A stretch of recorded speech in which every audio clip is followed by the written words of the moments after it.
అన్నదాత అన్నదాత మీ అన్నదాత చెమటోడ్చి ఆహారాన్నందించే రైతన్న అనునిత్యం నీ కండదండగా నిలిచే నేస్తం ఎవరన్నా అన్నదాత అన్నదాత మీ అన్నదాత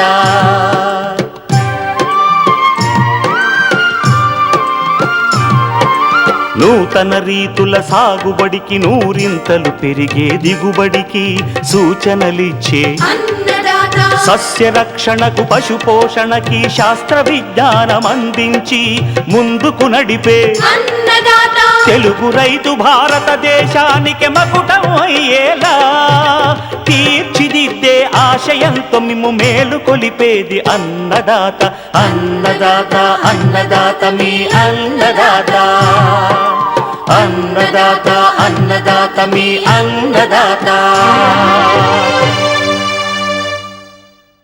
అన్నదాత ప్రేక్షకులకు నమస్కారం. ఈనాటి ముఖ్యాంశాలు: ప్రస్తుత వేసవిలో చేసుకోవాల్సిన పొలం పనులు, మామిడిని అధికంగా నష్టపరుస్తున్న తేనెమంచు పురుగు, నల్లతామర పురుగు సమగ్ర నివారణ, పూత కాత దశలోని వేసవి నువ్వులో ప్రస్తుత చర్యలు, ఇంకా జై కిసాన్ వ్యవసాయ సమాచారం.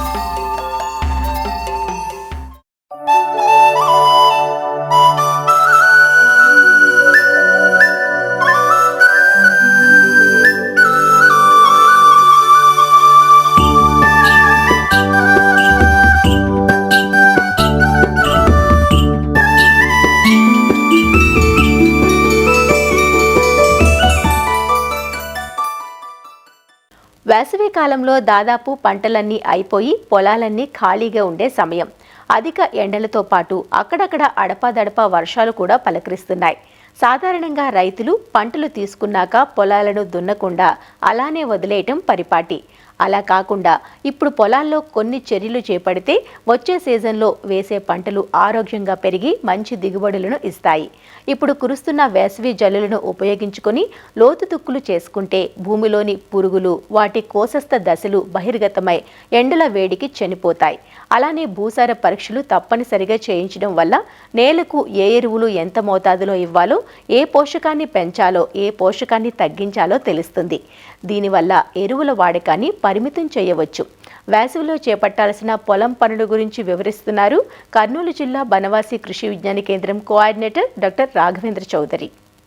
ప్రస్తుతం మార్చిలోనే మనకి అధిక ఉష్ణోగ్రతలు మనము ఈ వాతావరణ మార్పుల ప్రభావంతో గమనించడం జరుగుతుంది. సో మనము ఈ ఉష్ణోగ్రతలని మనం గనక ఉపయోగించుకోగలిగితే మనము నెక్స్ట్ ఖరీఫ్ సీజన్లో వివిధ పంటల్లో మంచి నాణ్యమైన దిగుబడి తీసుకునే అవకాశం ఉంటుంది. మనకి ముందస్తుగా పంట తీసిన తర్వాత పంట అవశేషాలు కాల్చకుండా వాటిని కనుక మనం భూమిలో కలియదున్నగలిగితే మనకి భూమికి సేంద్రియ పదార్థాలను మనము యాడ్ చేసినట్టు అవుతుంది. అదే కాకుండా భూమిలో ఉన్నటువంటి సూక్ష్మజీవులు భూమిలో దున్నటువంటి ఈ పంట వ్యర్థాలని కుళ్ళించి భూమికి సేంద్రియ కర్బనం కూడా యాడ్ చేయడం జరుగుతుంది. నెక్స్ట్ ఇంకోటి, మనకి అధిక ఉష్ణోగ్రతలు కనుక ఉపయోగించుకొని మనకి ఇప్పుడు కనుక కొంచెం అక్కడ వర్షాలు పడుతున్నాయి కాబట్టి తొలకరి చినుకులు, ఈ వర్షాలని సద్వినియోగాన్ని చేసుకోగలిగితే వేసవిలో లోతుగా దుక్కులు అంటే 15 నుంచి మినిమం 30 సెంటీమీటర్లు కనుక లోతు దుక్కులు చేసుకోగలిగితే మనకి గత పంట యొక్క అవశేషాల్లో అటువంటి శిలీంద్ర బీజాలు కానీ అవి బయటికి ఎక్స్పోజ్ అయిపోయి మనకి అధిక ఉష్ణోగ్రతలకి ఇవన్నీ కూడా చనిపోవడం జరుగుతుంది. తర్వాత పంటకి వేసుకునేటప్పుడు మనకి దీనివల్ల యొక్క నష్టపరిమితి అనేది తక్కువగా నమోదవడం జరుగుతుంది. దీనివల్ల ఇంకో ఉపయోగం ఏంటంటే వారికి అడ్డంగా దున్నుకోవడం వల్ల మనకి వర్షం పడినప్పుడు కూడా ఆ వర్షపు నీరు భూమిలోకే ఇంకిపోయి మనకి నేలలో నీటిని పట్టి ఉంచే శక్తి కూడా పెంచుతుంది. నేల ఉష్ణోగ్రత కూడా బాగా తగ్గి మొలక శాతం కూడా బాగా రావడానికి అవకాశం ఉంటుంది. తొలకరి వర్షాల్లో మే 15, 16 ఆ టైంలో మనకి పంట వేసుకునే ముందు మనకి ఖచ్చితంగా ఈ 200 కిలోల బాగా మగ్గిన పశువుల ఎరువు మరియు వాటికి ఒక 20 కిలోల వేపపిండి మరియు 2 కిలోల ట్రైకోడర్మా విరిడి మరియు 2 కిలోల సూడోమోనాస్ కనుక బాగా కలుపుకొని మనం ఒక కల్చర్ కనుక వృద్ధి చేసుకుంటే వారం వ్యవధిలో మనం దాన్ని కనుక భూమిలో వేసుకొని మనం కనుక భూమిలో కలిపి దున్నగలిగితే మనకి మనకి భూమిలో ఉన్నటువంటి ఈ శీలీంద్ర బీజాలు కానీ, నెక్స్ట్ వచ్చేసి ఎండు తెగులు, వేరుకుళ్ళు తెగులు, మొదలుకుళ్ళు తెగులు మరియు ఇతర తెగులు చేసే శీలీంధ్రాలను కూడా మనం సమర్థవంతంగా అరికట్టవచ్చు. అదే మనకి ఒక 200 కిలోలు కనుక వేపపిండి 10 టన్నుల పశువులెరుతో మనం కనుక సమాంతరంగా బాగా కలుపుకొని దాన్ని చల్లుకొని దున్నుకుంటే మనకు వేపపిండిలో నత్రజని, భాస్వరం, పొటాషియం మరి ఇతర సూక్ష్మ పోషకాలు. నెక్స్ట్ ఇంకోటి ఏంటంటే వేపపిండిలో నింబిసిడిన్ అనే పదార్థం ఉండడం వల్ల ఈ రసం పీల్చే పురుగులు కానీ, లద్ద పురుగులు కానీ మరియు ఇతర కాయతొలుచు పురుగు యొక్క కోశ దశలు కానీ మనకి వేపపిండి కలిపి చల్లి దున్నుకోవడం వలన అవి భూమిలోనే నశించి చనిపోవడం జరుగుతుంది. నెక్స్ట్ మనకి ఇప్పుడు ఇంకో టైంలో మనకు మట్టి పరీక్షలు కూడా, భూసార పరీక్షలు కూడా ఇప్పుడు అనువైన టైం కాబట్టి మార్చి ఏప్రిల్లో మనకి భూసార పరీక్షలు కూడా చేసుకొని మనము భూసార పరీక్షల అనుగుణంగా ఈ సిఫార్సు చేసిన ఎరువుల మోతాదు వాడడం వల్ల మనకి ఈ అధిక ఎరువుల మీద పెట్టే ఖర్చు కూడా తగ్గించుకోవచ్చు. తద్వారా మనకి నేలకు సూటబుల్ ఏ పంట వేసుకుంటే అధిక దిగుబడి తీసుకోవచ్చు, ఎంత దిగుబడి తీసుకోవచ్చు, ఆ నేలకు అనువైన రకాలు కూడా మనము ఈ మట్టి పరీక్షల ద్వారా కూడా తెలుసుకోవడం జరుగుతుంది. ఈ వేసవిలో మనకి పచ్చిరొట్ట ఎరువులైనటువంటి జనుము, జీలుగా, పిల్లి పెసర ఇటువంటి పచ్చిరొట్ట ఎరువు పంటలు కూడా మనం కనుక చల్లుకొని మనం 40 రోజుల వరకు పూత దశ వరకు పెరగనిచ్చి భూమిలో కలియదునుకుంటే మనకి ఎకరాకి 10 టన్నుల పచ్చిరొట్టతో పాటు మరియు నత్రజని, భాస్వరం, పొటాషియం ఎరువులను మనము నేలకు అందించినట్టు అవుతుంది. అదే కాకుండా మనకి దీనిలో ఉన్నటువంటి మ్యాలిక్ ఆమ్లం, ఆక్సాలిక్ ఆమ్లం వల్ల మనకి గత పంట పురుగుల యొక్క అవశేషాలు కానీ, నెక్స్ట్ కలుపు విత్తనాలు కూడా ఈ ఆమ్లాలు భూమికి మనము దున్నడం వల్ల ఇవన్నీ చనిపోయి ఖరీఫ్ సీజన్లో పెట్టే పంటల మీద మనం పెట్టే ఖర్చు కూడా బాగా తగ్గడంతో పాటు మనకి అధిక దిగుబడి తీసుకోవడానికి కూడా అవకాశం ఉంటుంది.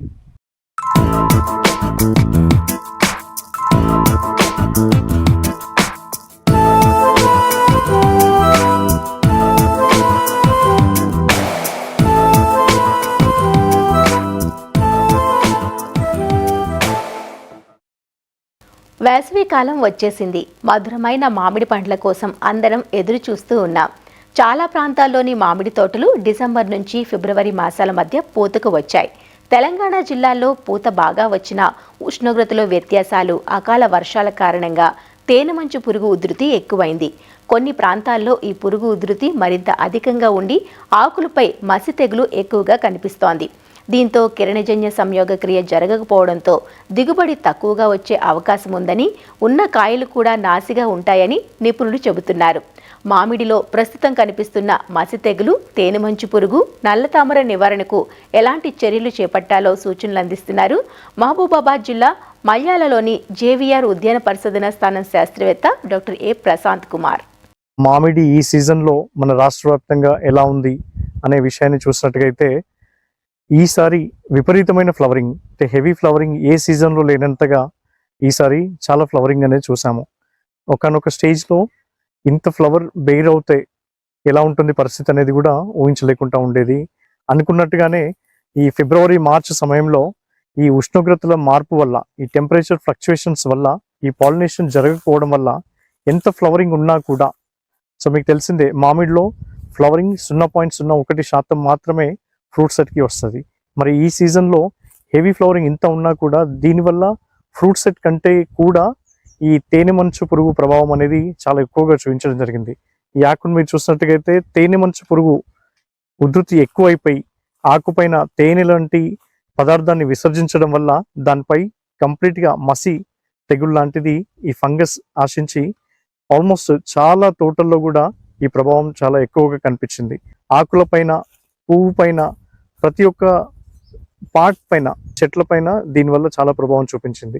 ఇప్పుడు ఆకులపై చూసినట్టుగైతే ఈ మసి తెగులు ఎక్కువగా ఉన్నప్పుడు ఏమవుతుందంటే ఈ ఫోటోసింథసిస్ యాక్టివిటీ అనేది జరగదు. మరొకటి ఈ టెంపరేచర్ ఫ్లక్చుయేషన్స్ వల్ల కూడా ఈ పాలినేషన్ జరగకపోవడం వల్ల మనకు ఫ్రూట్ సెట్ స్టేజ్ అనేది చాలా తగ్గిపోయింది. మామిడిలో 35 డిగ్రీల సెల్సియస్ దాటితే 40 to 50% ఈల్డ్స్ తగ్గడం అనేది జరుగుతుంది. తేనె మంచు పురుగుతో పాటు కూడా ట్రిప్స్ ప్రాబ్లం కూడా మొదలైంది.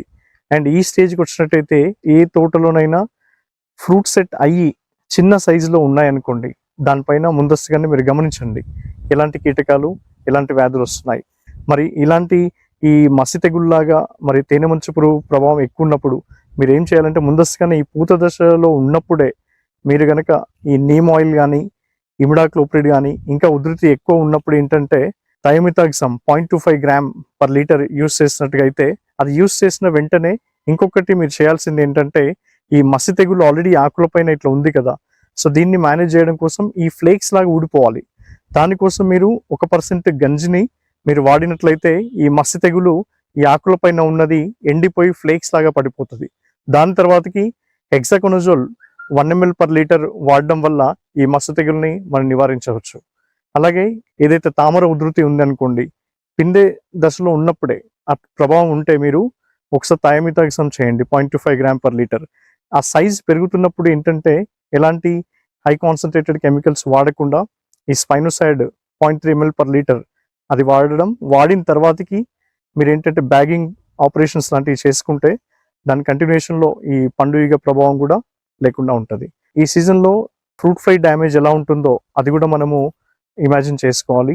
సో అందుకు ముందస్తుగానే మీరు ఈ మామిడికాయ సైజు ఇది మార్బుల్ సైజ్ నుంచి ఎగ్ సైజు ఈ దశలో ఉన్నప్పుడే మీరు బ్యాగింగ్ చేసుకోగలిగితే, ఇప్పుడు ఉద్యాన శాఖ నుంచి కూడా ఈ సబ్సిడీస్ పైన వాళ్ళు మీకు కరెక్ట్గా దాన్ని ఎలా ప్రొక్యూర్ చేసుకోవాలనేది కూడా వాళ్ళు కూడా అవేర్నెస్ క్రియేట్ చేస్తున్నారు. తప్పకుండా అది యూటిలైజ్ చేసుకోండి.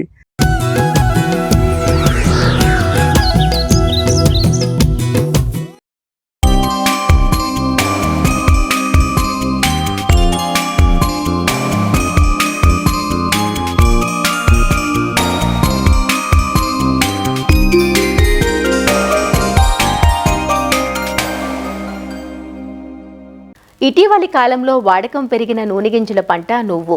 వేసవి పంటగా ఫిబ్రవరిలో విత్తుకున్న పంట ప్రస్తుతం పూత కాత దశల్లో ఉంది. పెరుగుతున్న ఎండలకు ఈ పంట బెట్టకు గురయ్యే ఆస్కారం ఉంది. అంతేకాదు రసం పీల్చే పురుగులు, ఉధృతితో పాటు తెగుళ్లు కూడా ప్రస్తుతం పంటలో కనిపిస్తున్నాయి. పంట సున్నిత దశల్లో బెట్టకు గురి కాకుండా చూడడంతో పాటు సస్యరక్షణ పట్ల శ్రద్ధ చూపాలంటూ వివరాలు అందిస్తున్నారు ఆచార్య ఎన్జీ రంగా వ్యవసాయ విశ్వవిద్యాలయం, శ్రీకాకుళం జిల్లా నైరా వ్యవసాయ కళాశాల విస్తరణ విభాగం అధ్యాపకులు డాక్టర్ డి చిన్నమనాయుడు. ఈ ఉత్తర కోస్తా జిల్లాలో నువ్వులు వేసవి పంటగా వేయటం అనేది పరిపాటి. మరి ఇక్కడ నువ్వులు విస్తీర్ణం అయితే పెరుగుతుంది కానీ దిగుబడులు అంతగా ఆశించినంతగా మరి రావటం లేదు. ఇది కొంచెం వరకు ఆలస్యంగా కూడా నువ్వు పంట వేయటం ఒక కారణంతో పాటు ఈ వేసవిలో వచ్చిన ఉష్ణోగ్రతల వల్ల కొన్ని రకాల చీడపీడలు అధికంగా రావటం ఒకటి, పోషక యాజమాన్యం కూడా అంతంత మాత్రంగా చేయడం వల్ల మనకి దిగుబడులు తగ్గడం చూస్తున్నాము. నువ్వు పంట ఒక 20 నుంచి నెల రోజులు వయసులో ఉన్నాయి. కొన్ని పూత మొదలవుతూ ఉంది ఇప్పుడే. ఈ ఉష్ణోగ్రతలు అధికంగా ఉంటాయి కాబట్టి ప్రధానంగా ఈ నువ్వు పంటకు వచ్చేటువంటి ఈ రసం పీల్చే పురుగులైనటువంటి ఈ పేనుబంక, తెల్లదోమ, అదేవిధంగా తామర పురుగులు ఇవి కూడా ఆశించి ఈ పంటకు నష్టం చేయడం, పంట గిడసబారిపోవడం, పెరుగుదల తగ్గటం, ఇలాంటి కారణాల వల్ల పంట దిగుబడి తగ్గడం అనేది మనం గమనిస్తున్నాము. ఈ రసం పీల్చే పురుగులైనటువంటి ఈ తెల్లదోమ, పచ్చదోమ, అదేవిధంగా పేనుబంక వీటి నివారణ చర్యలు అనేవి చేపట్టాలి. అవకాశం ఉండే దగ్గర మొదటి చర్యగా ఏంటంటే మనం స్టిక్కీ ట్రాప్స్ అంటాం. అంటే పసుపు జిగురట్లు కనుక పెట్టుకుంటే ఈ తెల్లదోమ, పచ్చదోమకి చాలా వరకు అవి పనిచేస్తాయి. అదేవిధంగా వేప నూనె అయితే కనుక 1500 ppm వేప నూనె 5 మిల్లీలీటర్లు 1 లీటర్ నీటికి చెప్పున కలిపి కనుక మనం పిచికారీ చేసుకుంటే రసం పీల్చే పురుగులు ఉధృతి చాలా వరకు తగ్గడానికి ఆస్కారం ఉంటుంది. ఒకవేళ ఉధృతి మరీ ఎక్కువగా ఉండి ఆ మొక్కలు గిడసబారిపోవడం, ఆకులు పెరుగుదల సరిగా లేకపోవడం ఉంటే కనుక అప్పుడు రసాయనాల్లో మనకి ఇమిడాక్లోప్రిడ్ అని మందు దొరుకుతుంది. అదైతే కనుక 0.3 మిల్లీలీటర్లు 1 లీటర్ నీటికి కలిపి మనం పిచికారీ చేసుకుంటే నివారించుకోవచ్చు. అదేవిధంగా ఈ కట్వర్మ్స్ అంటారు, మొక్కల్ని కొరికేయటం జరుగుతూ ఉంటుంది. ఇవి కూడా పొలంలో ఉండి ఒక్కోసారి మొదటి దశలో ఎక్కువగా ఆశించి పంట మొదలకు లేదంటే పై కాండ భాగం ఉంచేసి కొరికేయడం అనేది జరుగుతూ ఉంటుంది. దానివల్ల కూడా రైతులు కొంత నష్టపోతున్నారు.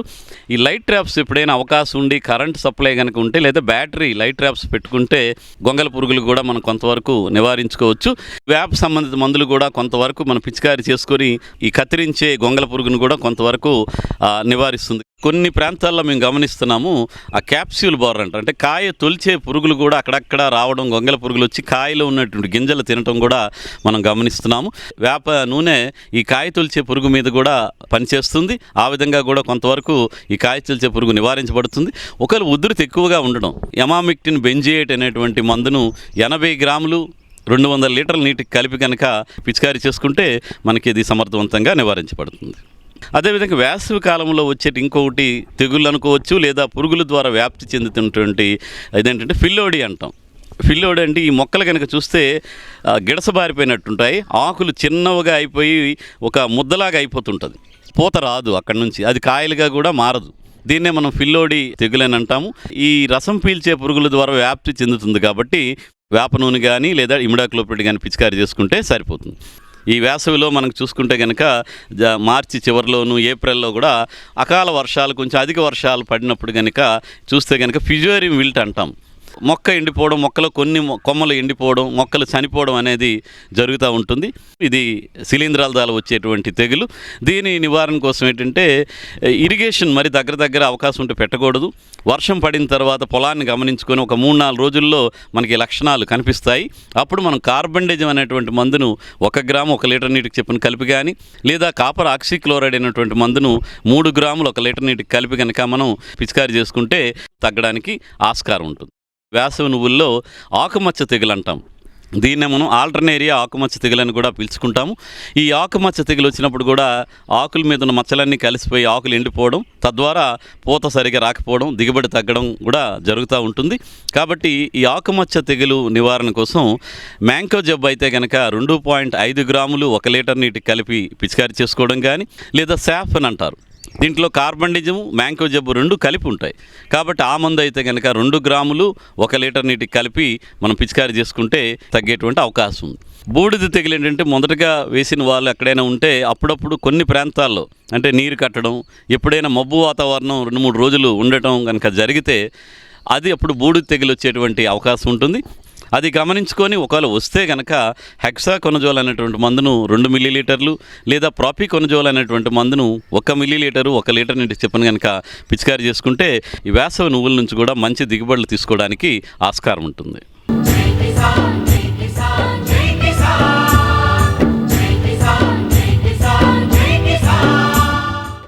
వ్యవసాయ సమాచారం ఇప్పుడు జై కిసాన్లో చూద్దాం. మత్స్య పరిశ్రమకు పేరుగాంచిన ఆంధ్రప్రదేశ్లోని నెల్లూరు జిల్లాలో చేపల రైతులు తీవ్ర ఇబ్బందులు ఎదుర్కొంటున్నారు. తగ్గుతున్న ధరలకు తోడు పెరిగిన కరెంటు బిల్లులు, మేత ధరలతో నష్టాలు తప్పడం లేదంటూ వాపోతున్నారు. జిల్లాలో 10,000 ఎకరాల్లో రైతులు మంచినీటి చేపలు సాగు చేస్తున్నారు. ఇందులో 6,000 ఎకరాలలో రూప్చంద్, 4,000 ఎకరాలలో గండి, బొచ్చ చేపలు సాగు చేస్తున్నారు. ధరలు విషయంలో తీవ్ర ఇబ్బందులు పడుతున్నామని స్థానిక వ్యాపారులు కుమ్మక్కై ధరలు తగ్గిస్తున్నారంటూ వాపోతున్నారు. పరిస్థితి ఘోరంగా ఉంది. పైనేమో 98 రూపాయలు, ఇక్కడ ఈస్ట్ వెస్ట్ కృష్ణాడ, మాకేమో ఇక్కడ 93 రూపాయలు. ఇక్కడి నుంచి వాళ్ళు పైకి పోయి తెచ్చుకోవాలంటే 103 రూపాయలు కాస్ట్ అవుద్ది. మాకేమో 93 రూపాయలు ఇస్తున్నారు.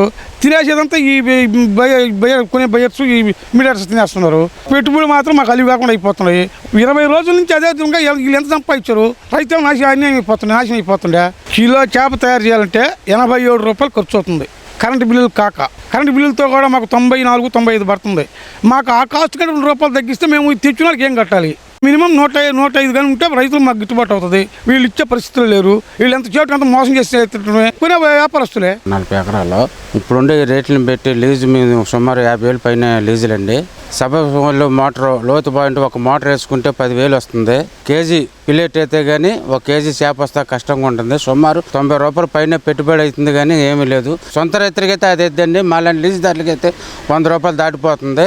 కరెంటు బిల్లుకి ఏంటి కష్టం, వీటికేంటి ఇదంతా చూస్తే మాకు దివాళీ తీసి వెళ్ళిపోయే పరిస్థితి తప్ప మేము రైతులుగా చేసుకునేది ఏం లేదని. కనీసం పక్క జిల్లాలో ఉన్న రేటు కూడా నెల్లూరు జిల్లాలో లేదు. కానీ చికెన్ చూతి రోజు చూతి 320 రూపాయలు 330 రూపాయలు అమ్ముతున్నారు.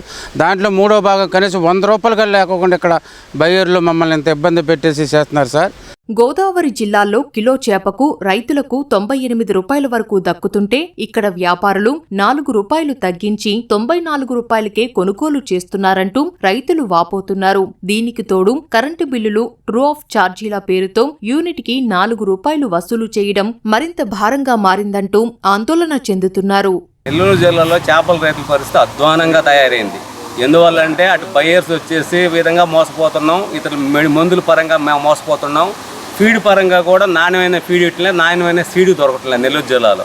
జబ్బులు అయితే తగ్గడం వల్ల పోనీ జబ్బులు ఇన్ని కష్టాలకు వచ్చి అన్ని చేసి పండించిన పంటకి గిట్టుబాటు ధర అయితే బయ్యర్స్ ఉండేవాళ్ళు నెల్లూరులో వచ్చి రైతులనైతే నానా ఇబ్బందులు పెట్టి రైతులనైతే తొక్కేస్తున్నారు. ఇక్కడైతే కైకులూరు బేసిక్ అని చెప్పేసి మామూలుగా నెల్లూరు మార్కెట్ని శాసిస్తారు. అక్కడ రేటు తగ్గినప్పుడేమో నెల్లూరు జిల్లాలో నెల్లూరులో వచ్చి రేటు కోసేస్తున్నారు అక్కడ మీద. మామూలుగా అక్కడి నుంచి ఇక్కడికి చేపలు తేవాలంటే 4 రూపాయల నుంచి 6 రూపాయలు వల ఖర్చులు మామూలుగా వీళ్ళు కడతాయి. ట్రాన్స్పోర్టేషన్ ఖర్చులు అన్నీ కలిపి 6 రూపాయలు ఎక్స్ట్రా అవుద్ది. 2 రూపాయలు వల ఖర్చులు తీసేసినా కానీ 4 రూపాయలు నెల్లూరు జిల్లాలో ఉండే రైతులకి అదనంగా ఇవ్వాలా. అదనంగా ఇవ్వాల్సింది పోనిచ్చి నెల్లూరులో ఉండే రైతులకి 4 రూపాయల రేట్లను కోసేస్తున్నారు కైకులూరు రేటు మీద. అంటే 10 రూపాయలు రైతుని నిలవన దోపిడీ చేస్తున్నారు వ్యాపారస్తులు. అధికారులు ఎవరు పట్టించుకునే వాళ్ళు లేరు, అధికారులు ఎవరు వచ్చేవాళ్ళు లేరు. అధికారులు మత్స్యశాఖ వాళ్ళు కానీ ఎవరు వచ్చి కానీ మీకు ధరలు ఎంత ఇస్తున్నారు, నాణ్యమైన సీడ్ ఇస్తున్నారా, నాణ్యమైన ఫీడ్ ఇస్తున్నారా, నాణ్యంగా వచ్చి కరెంట్ ఇస్తున్నారా అని పట్టించుకునే నాదుడే లేడు. వాళ్ళు ఎంపడే వాళ్ళు ఉంటారు కానీ అసలు వాళ్ళు ఎక్కడ ఉన్నారో తెలియదు. మత్స్యశాఖ అధికారులు ఉన్నారు కానీ ఎక్కడున్నారో కూడా తెలియదు. ఎవరు చెప్పుకోవాలో కూడా తెలియదు. చేపల రైతుల పరిస్థితి రోడ్డును పడే పరిస్థితి అయిపోయింది. చాలా మంది కోట్లలో నష్టపోయారు. ఈ మధ్య నిలకడగా వ్యాపారస్తులు శాసించిన రేటుకి ఇవి నిలుపుకోలేక పెరిగిన మేతల ధరలతో ఒక్కొక్క రైతు ఎకరానికి సుమారుగా 30 నుంచి 40 వేలు సొంత రైతులైతే నష్టపోయారు. పాపం కౌలుదారులు బయట జిల్లాల నుంచి వచ్చి ఏదో వాళ్ళ కుటుంబాలు జరుపుకునే దానికోసం చేస్తుంటే వాళ్ళు కానీ అయితే పూర్తిగా వదిలి వెళ్ళిపోయే పరిస్థితి అయిపోయింది. ఈరోజు కరెంటు బిల్లుల విషయానికి వస్తే ఈ ఎలక్ట్రిసిటీ అధికారులు ఇది కుమ్మక్క చేస్తున్నట్టు మేము అనుకుంటున్నాం. ఒక్క యూనిట్కి 4.5 రూపాయలు వీళ్ళు FPCA అని ఎప్పుడుదో వాళ్ళ తాతల కాలం నాడు లైన్ ఇదిని అన్నీ కలిపి ఇది చేస్తున్నారు. ఒకప్పుడు 4 ఏళ్ల క్రితం ఎవడో ఉంటాడు ఓనరు, ఇప్పుడు పొలం వేరే ఆయన కొన్నాడు, దాన్ని నేను కట్టమంటే కట్టడం ఇది అసలు లీగల్గా కూడా ఎక్కడ న్యాయం ఇది? ఏది ప్రజెంట్ జరిగేదాన్ని బట్టి వీళ్ళు బిల్లులు వేయాలనే కానీ FPCA ఏంది, అదనపు బిల్లులు ఏంది, ఇవన్నీ ఫ్యూయల్ సర్ఛార్జెస్ ఇవన్నీ ఎప్పుటియో 6 ఏళ్ళయి 7 సంవత్సరాలయ్యి అన్నీ కలిపి ఈరోజు అత్యధిక భారం ఏది ఒక్క మోటారుకి సుమారుగా 8 నుంచి 10,000 రూపాయల బిల్లు వస్తే ఏ విధంగా రైతు తట్టుకోగలడు? 8 నెలలకు 80,000 కరెంటు బిల్లు, 1,00,000 రూపాయలు వచ్చేసి కాపలా అవుద్ది. ఫీల్డ్లు చూస్తే రోజుకొక రకంగా పెంచుతున్నారు, అమ్మబోతే ఏమో రోజుకొక విధంగా తగ్గిస్తున్నారు. చాలా అన్యాయం అండి. బహిరంగ మార్కెట్లో కిలో 140 నుంచి 150 వరకు వ్యాపారులు విక్రయిస్తుండగా రైతుకు కనీసం 100 రూపాయలు కూడా దక్కడం లేదంటూ వాపోతున్నారు. మత్స్యశాఖ అధికారులు స్పందించి ధరల నియంత్రణలో చర్యలు తీసుకోవాలంటూ రైతులు కోరుతున్నారు. మరిన్ని విభిన్న అంశాలతో రేపటి అన్నదాతలో మళ్ళీ కలుసుకుందాం. నమస్కారం. అన్నదాతలు తమ సందేహాలు సమస్యలను 1800-425-4085 టోల్ ఫ్రీ నంబర్లో ఉదయం 10 నుంచి 11 గంటల మధ్య పని దినాలలో సంప్రదించగలరు. ఈ కార్యక్రమాన్ని యూట్యూబ్లో www.youtube.com/అన్నదాత ఈటీవీ లింక్ ద్వారా వీక్షించవచ్చు.